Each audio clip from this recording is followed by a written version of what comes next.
All right, the NBA season is over, so let's talk a little sports of what some of these teams are going to do with specific players. With Ben Simmons, I think he has one more year on his deal. Uh, I think he can benefit from learning from Kevin Durant and Kyrie Irving. I don't think they all play the whole season. I think something's going to happen that either someone's going to hold out or someone's going to ask for a trade mid-season because Kyrie hasn't played all the years he's been there. When Harden was there, he sat out a few games. Obviously, KD is in and out of major injury. And I obviously don't think Ben Simmons is 100% healthy. Now that means physical health, mental health, confident health, whatever. I just don't know if he's going to be ready for the season. But I think that long term, the Nets will have to sign Ben Simmons because I don't think KD's going to stay. I think you can't really depend on Kyrie right now because you don't really know what he's doing. There's nothing wrong with some of the things he's doing external to the game of basketball. Unfortunately, it affects the team.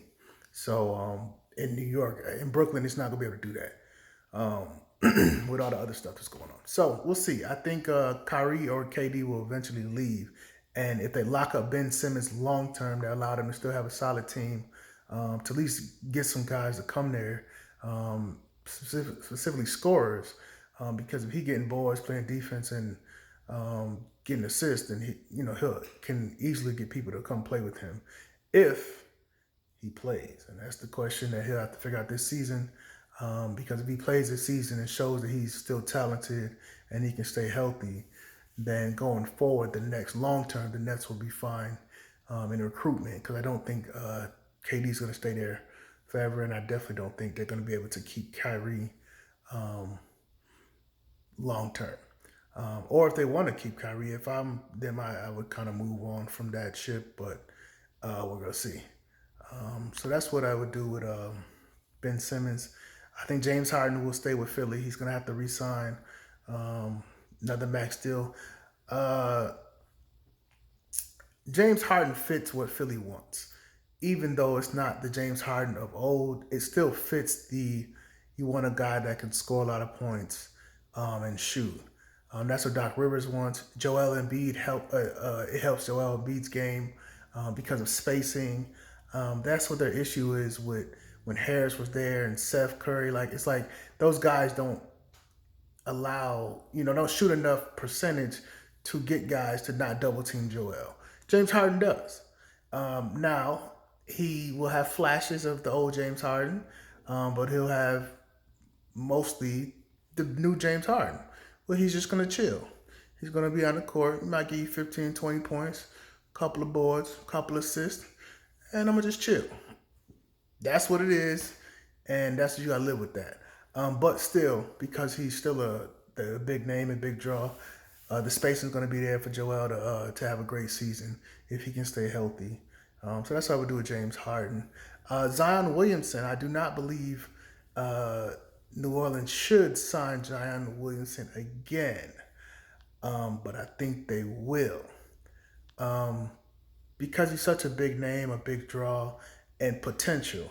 You may not know where he's going to be, but you believe. But big guys don't typically get healthier long term. Usually, once you start having knee issues, ankle issues, they usually prolong, or they might get better for a year or two, but they're not, especially when you're young, they're not going to just go away.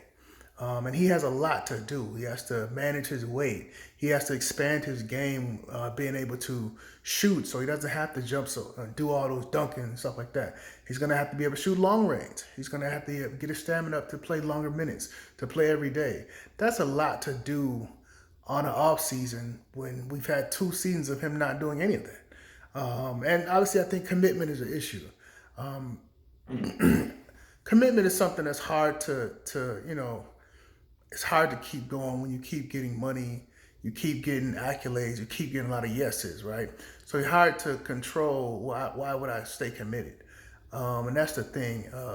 He has to find a new level of commitment. And I don't know if it's because he doesn't want to play there or he just doesn't want to get right into a certain situation. Maybe a certain star on another team, him and that guy don't mesh, whether it's Ingram or obviously they got CJ McCollum. So we'll see. But I don't think he's committed. right now. And obviously we have an off season, so maybe he's in shape, expanding his game, and maybe when the season started he'll look totally different. But the last few seasons we haven't seen his commitment level. Obviously he's not healthy, so so there's some obviously some reasons there. But for what some of the things he said, I think it shows that he hasn't been committed in the past. When your team is out the playoffs and then say, well, if it was game 7, I would have played. It's like you haven't played all season. You don't just pick up a basketball game 7 and say, I'm going to help my team out. You give what you can, whether it's 10 minutes, 20 minutes, 15 minutes. And then you say, I did my best. I'm going to help my guys out. But when you give seemingly nothing, obviously we're outside, we don't know. But it seems like to us he's given nothing. But I'm sure behind the scenes he may have given, something to his team. But it's going to be interesting to see what they're going to do. They're going to put some clauses that he has to maintain a specific weight. He has to play so many games, but he has to expand his game. He'll never last these years with that playing style, dunking and running and all the other stuff like that, playing above the rim like that at that weight. He has to expand his game. He has to get with Boogie Cousins, get with Rasheed Wallace, Chris Webber, get with some of those bigger guys who were shooters, not just mid-range, but shooters late in their career, long range, and expanded and prolonged their career. Zach Randolph, guys like that. Even Blake Griffin, he's a bigger guy, a dunker, and he was able to get him a mid-range and then an outside shot late in his career, which prolonged his career. That's what Zion should do this offseason, but I mean, that's going forward. That's not, you can't do that in 6 months. You can't, okay, I have to lose 50 pounds, or let's say 30 pounds. I have to lose 30 pounds. I have to learn a jump shot. I have to, mesh with my team. It's just too much to do. You really have to do this 1 or 2 things at a time and over time. So I don't know if they can do that before, offering him a contract of, say $100, $200 million. So we'll see. But the NBA season next year should be good. I don't think there's a lot going to be crazy trades this offseason. But, it should be interesting. But I don't think we're going to see a lot of crazy trades this offseason. But we'll see.